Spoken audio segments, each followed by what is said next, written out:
Hello everyone, welcome to my blog. আজকে আমি তোমাদের সঙ্গে শেয়ার করব আমার নিউট্রিশন প্র্যাকটিক্যালে শেখা সুজির পায়েসের রেসিপি। তো প্রথমে আমি কড়াইটা ইন্ডাকশানে বসিয়ে দিলাম। এবার কড়াইটা কিছুক্ষণ গরম হওয়ার জন্য আমি রেখে দিলাম।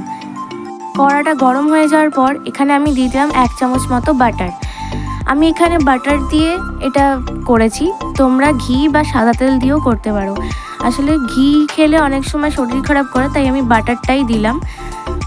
তো বাটারটা এবার কিছুক্ষণ করার মধ্যে মেল্ট হয়ে যাওয়ার পর এখানে আমি দিয়ে দিলাম 2টো তেজপাতা আর বাটারটা একসাথে ভাজা করতে দিয়ে দিলাম। বা এই দুটো ভাজা হয়ে যাওয়ার পর একসাথে দিয়ে দিলাম এখানে 1/2 কাপ মতো সুজি। এবার সুজিটাকে আমি এগুলোর সঙ্গে ভেজে নেব। দেখতে পাচ্ছ আমি যে ভাজছি, সুজিটা ভাজার সঙ্গে সঙ্গে যখন একটু লাল লাল হয়ে আসবে, মানে তখন পুরো সুজিটা ভাজা হয়ে গেছে, তখন আমি দিয়ে দেবো 1/2 লিটার মতো দুধ। যে প্রথম 1 কাপ দুধ দিলাম সুজিতে, ঠিক তারপরে আমি আবার আরেক কাপ দুধ সুজির মধ্যে দিয়ে দেবো। এই যে দেখো, আমি কিন্তু দিয়ে দিলাম আরেক কাপ মতো দুধ।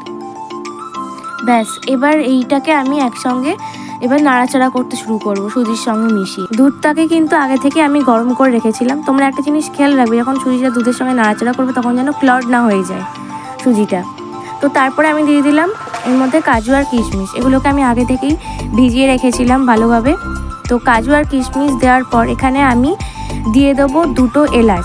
এলাচগুলোকেও কিন্তু আমি আগে থেকেই ফাটিয়ে রেখেছিলাম। তো সুজিটা তারপরে ড্রাই হয়ে যাচ্ছিলো, তাই জন্য আমি এখানে 1/2 কাপ দুধ আবার দিয়ে দিলাম। এবার দুধটা দেওয়ার পর আমি এখানে কিছুক্ষণ নাড়াচাড়া করার পর দিয়ে দিলাম 1/2 কাপের একটু বেশি চিনি। এখানে আমি যেহেতু দুধ দিয়েছি তাই চিনিটা একটু বেশিই দিতে হয়েছে, কিছুটা সুজির জন্য আর কিছুটা দুধের জন্য।